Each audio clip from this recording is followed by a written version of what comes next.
Though I don't have any popcorn, I'm sorry, but I have peanut. It's my cuddle buddy. I hope you have a cuddle buddy, cause if you don't, you might be. This happened about 7 years ago, ironically on Halloween night. It was pretty late, close to midnight, so all the kids in the neighborhood had already gone home. Get off my screen. Even our neighbors across the way had stopped playing their corny Halloween tape. You know, the ones with the creaking door sounds and witch cackling. It was just me and my cousin Q, sitting in the living room. Okay. Now, my other cousin, who was about 4 years old, had left her doll laying on the floor, face down. It was one of those baby alive dolls or something like that. The ones with the moving eyelids. Wow. Q had issues with that doll the moment it was bought. She hated it and said it was creepy. In fact, she often threw it down the basement stairs. I had no problems with it, and so it stayed on the floor so my little cousin could pick it up in the morning. It was very quiet for about half an hour, until I heard a loud, rasping, shuffling noise that seemed to be coming from outside. It sounded like an older man right outside our window. I turned to Q, who looked back at me. "Did you hear that?" "It's probably the neighbor's tape again," she said. She went back to typing on her computer. It was silent for another minute before we heard the rasping noise again, louder this time. It sounded like the man was trying to say something. I got up from the couch and peeked out the window. Absolutely no one out there, not even in the street. Our neighbor's house was dark. It was as still as any night in our quiet neighborhood. "There's no one out there," I said, looking back to Q. She didn't say anything. I was kind of getting freaked out. Another minute passed, and this time there was whispering, but loud whispering. I remember it sounded like a kid and a woman. Q finally looked up from her computer. "It's that doll," she said. Of course she thought it was. She was very superstitious. I gave her a skeptic look. Let me say this. I don't believe in the paranormal. I do. I leant down and picked up the doll. Fuck. It was fine. Fuck. Her eyes were closed. Wow. I forgot to say that it had a voice box thing in it, Of but course. it didn't have any batteries. Of course it does. I put it back down. "No, it's not. Just leave it alone," I told her. It was silent again. I went back to my seat on the couch. The rasping started again, and I heard the man say something garbled, followed by wheezing. I jumped up from the couch. I was going to see if it was coming from the backyard. Just as I started walking, I noticed that the doll had moved a little. I picked it up again and turned it over. Its eyes were open, and it was heavier. Oh, fuck. You are so fucked.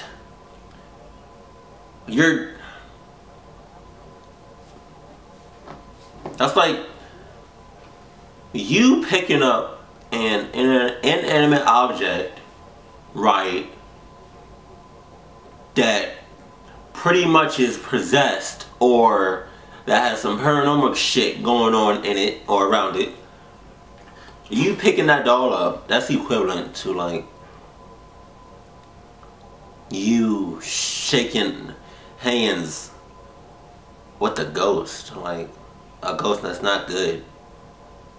You hanging out, you having your armor fucking around the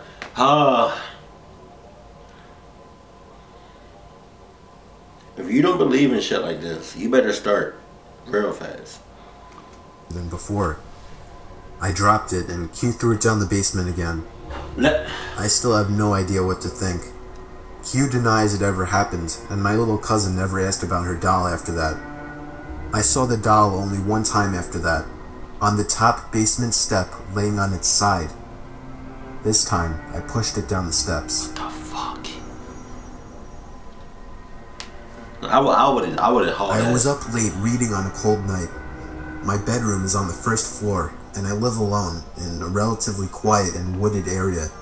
For that reason, a lot of my windows didn't have any blinds, since it wasn't as if people driving by were able to look into my house. Plus, I like waking up to the sunlight shining in my bedroom. Okay. But this one night made me regret never getting blinds in the bedroom. After finally shutting my reading lamp to get some shut-eye, I had a good 2 minutes of silence before I heard the sound of something hitting the window. It sounded like a single tap from a person's fist. I was facing away from the window and didn't want to turn around. I was used to hearing things like tree branches brush up against the walls and windows, but I distinctly recognized this sound to be a fist hitting glass. The thought that somebody might be outside my window watching me frightened me. The fact that somebody would walk all the way onto my property to my bedroom window. I tried to accept that maybe it was just a tree branch, but a second and single knock at the window confirms my fear. It was a fist hitting the glass, and somebody was outside my window. I figured that if I just ignored it, they would go away. Maybe it was just some punk trying to mess with me. If they thought I was sleeping, they would get bored. Another knock at the window came, and I desperately tried to just stay still and show no reactions. But when the fourth knock came routinely, I decided enough was enough. I should confront this jerk like a real man. I turned to the window, and just barely caught a glimpse of a black shadow quickly moving under the window. For some reason, actually seeing something at the window killed any courage I had, and I ran to the kitchen phone and called the police. They said they would have an officer over in 10 minutes. When I hung up, I saw something in the corner of my eye. I turned my head and saw somebody standing outside my kitchen window, surely looking at me. Only for a second though, because as soon as I noticed, he took off. Somebody was watching me through all the windows. Then I received a disturbing phone call. It was my neighbor, who also happens to be my best friend. He happened to notice through his window that 3 people dressed in black walked onto my property earlier, one of them with a sharp, shiny object in his hand. This only made me panic even more. I ran upstairs where I knew I couldn't be watched and hid in the bathroom. I heard constant single knocks at the front door downstairs. Shit! No way it was the police. I just prayed they would get there in time, and thankfully, moments after the knocking stopped, I heard heavy banging at the front door, followed by someone screaming police. It turned out to be the cops, but whoever the 3 men were already gone into the woods. It might have been more than 3, I don't even know. All I know is they were never caught, and that I went out to get blinds the same week. You should have got blinds your first day. Fucking bullshitting, bro. My parents are divorced, and I was living with my dad. I'm an only child, so the only time I was around kids my own age was when I was out making friends with kids on the block. There was this one kid that lived on the corner of my block. His name was Tom. I met him while riding my bike. He strangely invited me over to shoot some hoops with him, so I did. He was a lot older than me. I was 12 and he was 16. I found out after hanging out with him a lot that he was an only child as well, and that he also lived with his dad. At first, I found him very relatable. I gave him my phone number and he would call to hang out. Sometimes he would come over and play video games. But then he started getting weird. He would call non-stop. If I didn't answer, he would begin to leave annoyed messages. He would call 5 or 6 times before coming over and ringing the bell. If my dad wasn't home, I usually didn't answer it. But when he was home, he would force me to hang out with Tom, even though I told him he was creepy. I biked with Tom back down to his house while pretending to listen to him babble on about stupid shit. This kid would never shut up. I needed to find a way to get him to stop looking for me. Then, for the first time, he invited me into his house. I really didn't want to go in, but it didn't seem I had a choice. The second I walked into the door, the foul, disgusting odor of his house filled my lungs. You had a choice. But you was fucking bullshitting. You had a choice. You could have been like, nah, I'm good, and just walked away. That's it. That's all you could have did. I don't know why you didn't. But now you about to see or hear or just get creeped the fuck out, if not fucked up. You could have said no, I'm good, and just went about your business. You already don't like the motherfucker. Why you in this house? Clothes were tossed all over the floor, broken glass in one corner of the room, and what looked like coffee stains on the wall. It was the most disgusting place I'd ever seen. And then, a huge, shady-looking man walked out from another room. He looked at me with a very intimidating look. I felt myself backing up away from him, until Tom introduced him as his father. Oh. The man just gave me a big grunt and stomped off into another room. It was official. This kid was a fucking creep. I needed to get away from him for good. I decided I didn't even want to be in that house anymore and just made up some excuse to go. Just right. I think that I said that I forgot I had a doctor's appointment, and at that moment, his smile slowly faded as an unhappy, if not extremely angry expression crossed his face. He didn't even give me any response. He just looked at me with this unnerving stare. I left in a hurry and ran back down the block to my house. The door was locked, surprisingly. I unlocked it with the key my dad made me carry and found that he wasn't home. I really wanted him to be home. And then I found a little sticky note on the fridge saying he was called into work for a possible storm emergency. So that night before going to sleep, I checked my email for a response from somebody on eBay. But instead, I had about 5 new emails, all titled in capital letters, and they were all sent from an email named TomTom20@AOL.com. It was him. I never gave him my email and still have no idea how he got it. One of the emails was titled, "You made a mistake." Another was titled, "I know where you live." And the rest were filled with profanity and threats. I was only 12 and was extremely intimidated by this, so I was ready to call my dad, but as soon as I was heading to the kitchen phone, I heard the sound of rustling bushes outside. I opened the blinds of the window that was facing the bushes, and was greeted by the face of a huge man who I instantly recognized as Tom's dad. I called the police, but by the time they arrived, he was already gone. When my dad came home early because of this situation, we went on to get a restraining order as soon as possible. Tom and his dad moved out about a month after that. I moved into a house that my aunt and uncle had been renting out for several years after they built a new place. I spent a few months alone before a buddy from work asked if I was looking for a roommate. I thought about it for a few days and ended up allowing him to move in. It was a 2-bedroom place with a den and office in the garage. He decided he wanted his own space as the bedrooms were right next to each other, so he moved his stuff into the office in the garage. And I have to admit, it was a pretty cool setup he had. The only problem, he didn't have a bathroom or kitchen out there, so he would use the kitchen and toilet in the house. We worked different schedules, so I would often leave the house unlocked for him. One night, I went to my girlfriend's house for dinner. After I got back, I decided to grab a 6-pack of beer I had bought the previous night. When I opened the fridge, my beer was gone. I assumed it was my roommate and went into a blind rage. I stormed out into the garage and slammed his bedroom door open. He was sleeping and rolled over. I screamed at him, asking why he drank my beer without asking. He said he didn't touch my beer and rubbed the sleep out of his eyes. Having lived with him for a while, I was pretty good at judging when he was lying. I felt he was telling the truth.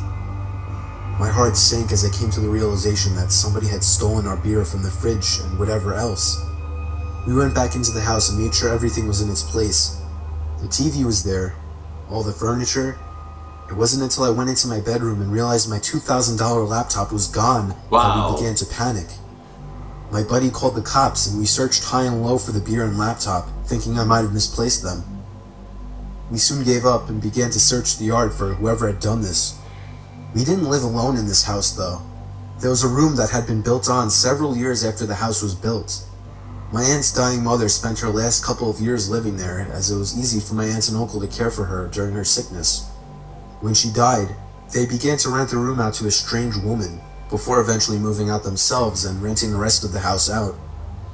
The woman remained there until we moved in, and my aunt and uncle had their concerns with her. They believed she was a drug addict, which became evident to us during our stay there. She behaved erratically, and we would hear strange noises from her end of the house all hours of the night. Her brother moved in several months after we did, which was strange because her place was a 1-bedroom suite. We figured he just slept on the couch or something. He was even weirder than her, though. He wouldn't acknowledge me when I pulled up into the driveway while he was sitting having a smoke. Trying to make conversation with the guy was pointless. He basically just stared through your soul. One night, he even asked my roommate if he could score him drugs. That night during our search for the burglar, we went out to the garage door, only to find bare footprints in the snow. The footprints led from their suite door to our garage door. We put two and two together and began banging on their door. We said we knew it was him, and he better answer the door. Someone inside lifted the curtain and made eye contact with me, which to this day still gives me chills. The cops showed up and took down all our information. They scoured the house and found nothing, and no one. We showed them the footprints and explained that the people living in the suite were drug addicts. We gave the officers their names. They ran the names in their cruiser and came back to inform us that the man had a warrant in another province and was convicted of breaking and entering several years back. The cops knocked on their door for several minutes and identified themselves as police officers to no avail. They informed us that because the warrant was from out of province, and technically the man hadn't committed a crime, there was nothing they could do about it. The cops left and it was 1 a.m., so my roommate and I went to bed. The door that connects the two weirdos' suite and my part of the house can only be locked from their side of the door. I completely forgot about this before falling asleep. During the night, I heard footsteps outside my door and a few loud bangs. My doorknob began to shake violently. I was barely awake and brushed it off as my roommate. Luckily, I always lock my bedroom door at night. The next morning, I asked my roommate what was so important at 3 a.m. that he would need to try and get in my room. He told me he slept through the night and hadn't even got up to go to the bathroom. My heart sank. I told him what had happened during the night. I have never been more glad that I locked my door at night, due to some silly childhood fear that I've held onto into adulthood. To this day, I wonder what would have happened if I left my bedroom door open and that man got into my room. Needless to say, me and my buddy moved out of that place a few weeks later. Weeks? You would've got your shit fucked up. I would've left that first night. You fucking... It happened on my friend's 21st birthday. We were throwing him a big party filled with alcohol. There were a lot of people I didn't know there. It was just chaotic in the house. There were probably 100 people. But even in all the chaos, I noticed one shady character that stood out. There was an older man sitting in the corner of the room, just kind of watching everybody drinking and dancing. I didn't think much about it at first, assuming it was someone's dad or uncle or something. Fucking creep. But as the night died down, and more than half of the guests had already left, the man was still there, by himself in the corner. At that point, I asked one of my friends who that guy was, and he said he had no idea. Oh. We decided to wait until most of the guests had left, figuring maybe he would too. And when the last of the guests were gone, we went back into the living room, and surely enough, he was gone. I felt relieved immediately, even though it wasn't even my house. That man just seemed so out of place, and it was downright creepy. Me and a couple of other friends slept over that night. I slept on the couch in the den. Falling asleep was easy with all the alcohol running through my veins, but staying asleep was a problem. I woke up in the middle of the night, feeling insanely thirsty and having to go to the bathroom. I first went to the bathroom since it was closer, and then went up to the kitchen and got a glass of water. When I went back down to the den and laid back down on the couch, I noticed that the sliding door to the coat closet across from the couch had been slightly slit open. Oh, nah. It was too dark to see anything else though, like anything inside of it. I felt a chill run down my spine as I remembered the creepy man sitting in the corner. The idea of that man hiding in the closet immediately popped into mind. I continued to lay still, under the assumption that he was watching me through the open door of the closet. I began to plan my escape.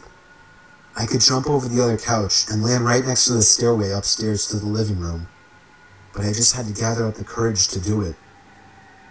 Then I saw the closet door slide open a little more, and that's when I got the courage to run for it. I jumped over the couch and ran up the stairs. I could hear the closet door fully slide open and somebody running after me. I screamed at my friends who were on the couches to wake up. All three of my friends that were in the living room woke up and looked at me as if I were crazy. I knew that we now outnumbered him 4-1, so I looked at the stairs and waited. but he never came up. My friends demanded an explanation, so I told them that the creepy man from earlier was hiding in the coat closet, and he almost chased me up the stairs. Just then, we heard the back door from down in the den open up, and we all looked at each other. We called the cops, but the man was never found. He simply left through the back door. When I was going to college in North Carolina, I started working at a local TJ Maxx store for some extra cash. Since I was in class during the day, I usually worked the later shifts. One night I was walking to my car. I think it was about 11 or 11:30. As a safety protocol, all the employees left together and the security guard would watch from the sidewalk to make sure we all got to our cars all right. I was approaching my car when I heard a car pull up behind me. Oh, nope. I turned around and there was a woman with her teenage daughter in the passenger seat. She rolled the window down and started giving me a story about how they just came into town to visit family and that they're out of gas and have no money. No! And then asked if they could borrow a few dollars. No! I told them the truth, which was that I had no cash on me. I never carry cash. So she just looked at me and asked very hurriedly if I would get into the car with them, go to the gas station, and buy them about $10 worth of gas. I mean, obviously I said no, and she asked a few more times. It wasn't until I had said no that I noticed the daughter in the passenger seat had been staring at me the whole time, and she was licking her lips and wringing her fingers. Ew. At that point, I bolted back to the store where the security guard was, because they had pulled up behind my car, so I would have been stuck there. I told him what had happened. He started walking to their car, and they sped away. Nah, I would have fucking hauled ass. That's what I would have. You fucking. Working the night shift always sucked. I worked in an office building and would constantly do the night shifts since it was the only time it would work out for me. I was just about always the only person on the floor I worked on, possibly in the whole building. There would always be a kind of eerie feeling to being in such a big building with most of the lights out and absolutely no one around. But on the upside, it was peaceful and less stressful, and I was able to get a lot of work done. There was this one night though. It was a Friday night, around 2 in the morning. I was typing away on my keyboard when I heard a noise from outside my cubicle. It sounded like just a random crack from the walls or something. It's unusual in this building, but I didn't get too concerned about it. I resumed typing away and was once again interrupted by a sound. This time, the sound of a computer starting up. It caught me off guard. I was sure nobody else was working the night shift. I stood up on my chair to get a view over the cubicle walls. The glare of a computer screen in the dark was visible in a cubicle on the opposite side of the room. Then I did something stupid, something I regret. I asked if there was anybody there in a yell, hoping to get an answer from a fellow employee. But instead, I saw the glaring light of the computer monitor across the room turn off, and there was once again nothing but darkness on that side of the room. I started getting nervous. I turned off the lamp and computer screen so that I wouldn't give away my position to whoever that was. I crouched down and tiptoed out across to a nearby cubicle. There was just utter silence. I sat waiting for something to happen for God knows how long, but I eventually decided the coast was clear. I tiptoed down past all the cubicles until I reached the opening near the exit door to the stairs and elevators, and that's when I realized that my fearful suspicion was true. There was a man crouched down behind a plant in the corner of the room, dressed in all black. I felt my heart sink as I noticed him, but it didn't seem like he knew that I noticed him. I turned back to the stairway door. There was no way I was going to wait for the elevator and take a chance. I casually opened the door and closed it behind me, proceeding to walk down the stairs. After making it down about 2 flights of stairs, I heard the door above me push open aggressively, followed by manic, echoing footsteps coming fast down the stairs.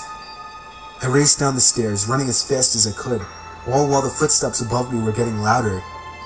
I finally made it to the first floor, raced through the lobby, and out the front door. Whoever was in there didn't follow me. I immediately called the cops, along with one of my bosses. My boss said no one was scheduled to work except for me. The cops scanned the place from top to bottom. There was no one in there. I couldn't help them out with any description other than he was wearing all black. I did continue to do the night shift for about a week after that, What? with my boss allowing me to lock all possible entrances to the floor, including the elevators. But I still wasn't comfortable with it, so ever since, I've been doing the day shifts. There you go. Fuck the night shift. All shifts. It was 4 a.m. on a Saturday night. I woke up to my stomach rumbling, and nothing is worse than trying to sleep on an empty stomach. So I got out of bed and made my way to the kitchen to make a sandwich. But immediately I noticed that the cabinet was open. I'm always super obsessive over closing everything I open, so I couldn't believe that I had done that. I found it more odd than most people would. That's just how I am. Right. Most people would shut the cabinet and forget about it. But I went as far as investigating around the house for any unwanted guests. There was nobody in any of the closets I checked, but when I went down to the den, the back door was wide open. I was certain now that someone had been in my house. I somehow had the balls to step outside and turn on the patio light, and there was somebody sitting in one of the patio chairs. Man. He looked at me with a blank expression and got up slowly. He looked filthy, almost homeless. His hair was down to his shoulders. He started walking closer to me. I couldn't tell what his intentions were, and I kinda just stood there, almost taking him as harmless. But he suddenly lunged at me, and I barely had time to shut the door and lock it. We stared each other down for 10 seconds through the glass, until I finally realized I should be taking that time to call the cops. I ran to the kitchen to get the phone, and as I was dialing, I noticed when I got back that he was already gone. I still called the cops, but nothing was ever found of the man.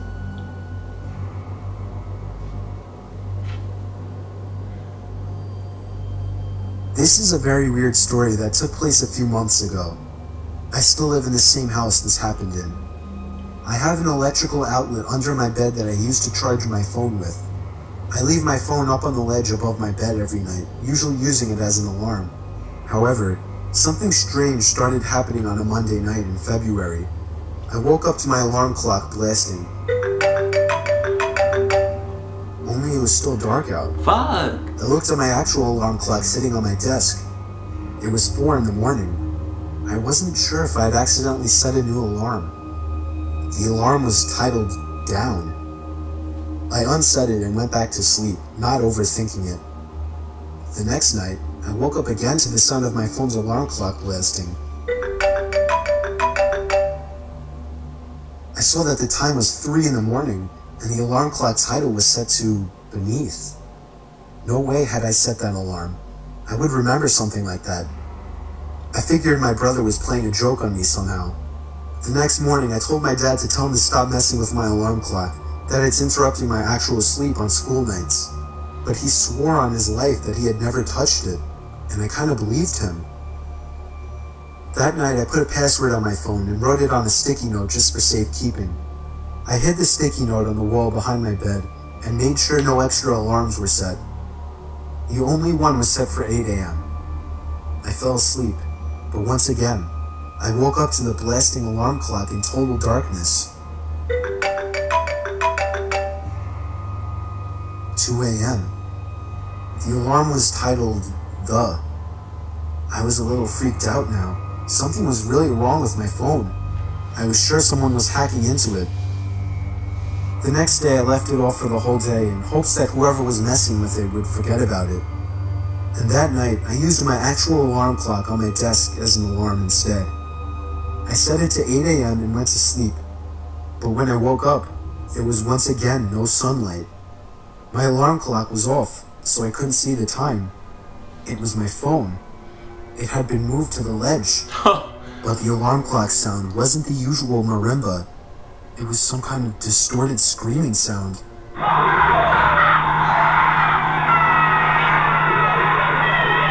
That would give somebody a fucking heart attack. I turned off the alarm, which was titled Bed. It was 1 in the morning. I was laying there clueless, not knowing what to think. My phone was at 10%, so I reached down under my bed to try and find the charger that's normally plugged into the wall. It was missing. And then, at the worst possible time, I realized exactly what it all meant. The 4 alarm titles formed the sentence, Down Beneath the Bed. I tried to pull my arm away, but it was too late. I felt a hand grab my arm and squeeze tight. I screamed as loud as I could, loud enough for all the neighbors to hear. I heard my parents' bedroom door open and footsteps running over to my room. My door opened and my dad barged in with a baseball bat. He saw that I was being pulled down to the edge of my bed. My dad reached under my bed and grabbed a hold of the man hiding under. He knocked him out with the bat and called the cops.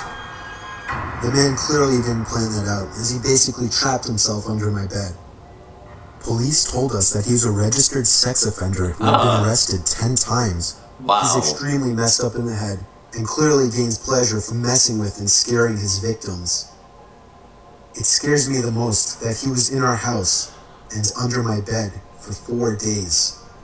That's probably one of my biggest fears, to have somebody under my bed and they grab. The most horrifying experience that ever happened to me didn't even directly happen to me.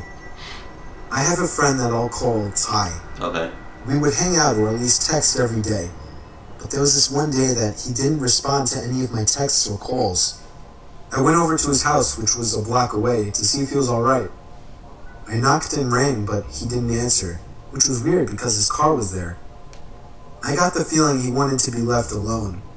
But late that night, I got a FaceTime request from an unknown number.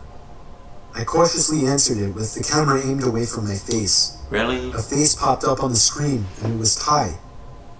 I felt so relieved and showed my face. When I got a little better look at his face, I noticed he looked different. Like, a lot more tired and, I don't know, paranoid, I guess. And he was also in an unfamiliar room. I asked him where he was and why he wasn't answering, to which he responded that he was fine and he was at home. I asked him whose phone he was using, and he just took a long pause before answering.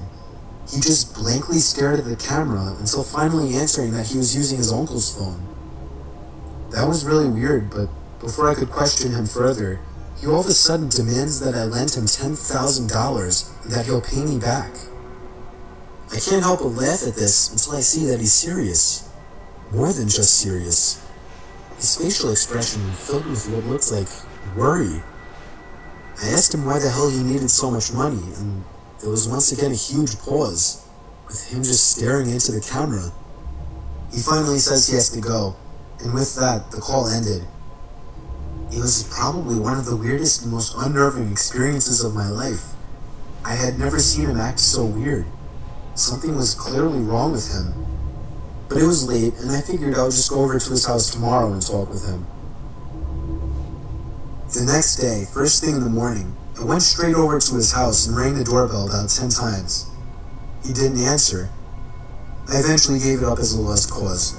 If he wanted to act sketchy, that was his problem. But late that night, around the same time, I received another FaceTime call from another unknown number.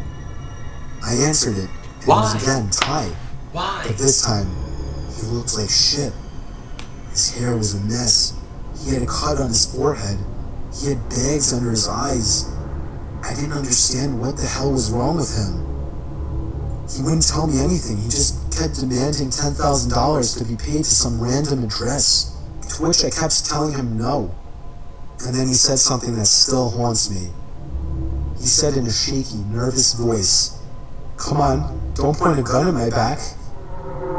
It hit me like a bullet as he said this, accompanied with an ever so slightly twitch of his left eye, to which I interpreted as a wink. But then, the call ended abruptly, and I can only imagine what was going to happen to him. By some miracle, I remembered the address and sent the cops there right away. It was an old abandoned house on a basically deserted block miles away from my house.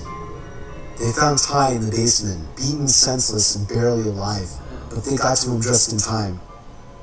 The sicko that did this to him was already long gone. Ty doesn't like to talk about it, but the most he told me was that he was walking home before everything went black, and he woke up in a dark basement. Bitch! Fuck! I think, yeah.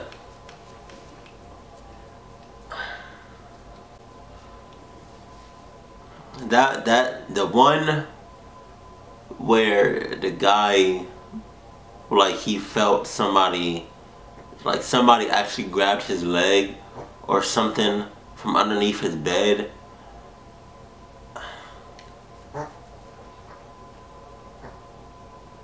Peanut just scared the shit out of me. But yeah, man, in that situation, I think I would pass out, or you know, faint, or like just I can't even. You know, I kid you not. When I was younger, like a kid, I used to always think about shit like that. Like, if I look under my bed, I'm gonna see some fucking eyeballs. Or if I look under my bed, there's gonna be somebody there. Or because this is all because of like TV shows or like movies that I watched when I was younger. And then I didn't realize, you know, but like I would think about shit like if I'm just like, you know, sitting on the edge of my bed, and my feet are just dangling, somebody can just tell, oh, that used to creep me the fuck out. But not anymore, because one, I'm always checking, more often than not, I'm always checking under my bed for shit. And two, I don't think anybody will be under my bed, because I'm a pretty, like, I'm a very observant person, and yeah, I'm just, you know, nobody is just about to walk into my house without me knowing about, like, no. But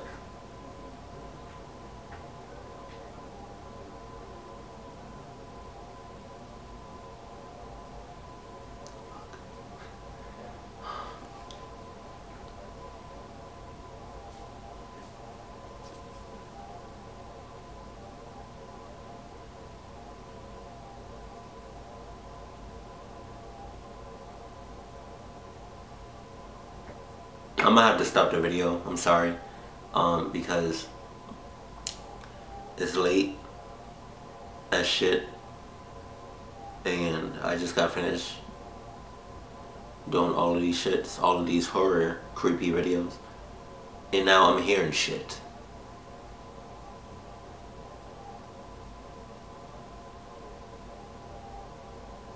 Fuck. Okay, I'm sorry. I'm gonna end it right here. Please let me know which video, which, you know, story stood out to you the most, and were you like me when you were younger? Some of y'all are still young, you know, like, did you always think, or do you still think that there's people, like, not people, but like, I don't know, there's somebody under your bed, and like, is that a fear of yours, like somebody touching your feet or like grabbing you from, like, I don't know, like underneath your bed? Like, what would you do in that situation? Would you run? Would you kick that person in the face? Or like, would you just like be in shock and just not move?